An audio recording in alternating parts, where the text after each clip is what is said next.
Hi friends, today we'll talk about how to fix or how to solve your Spotify not installed. To know how to fix or how to solve Spotify not installed, you should just go to settings.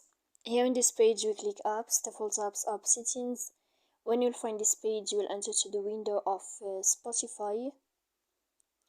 Here in this page of app info, you will click on first stop and then we click OK.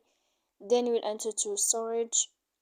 Here we click clear cache, and in the end you can go to Play Store. You will find or you will search about Spotify music and podcasts. If you will find here update, then you can click to update your app to fix that problem you have on Spotify.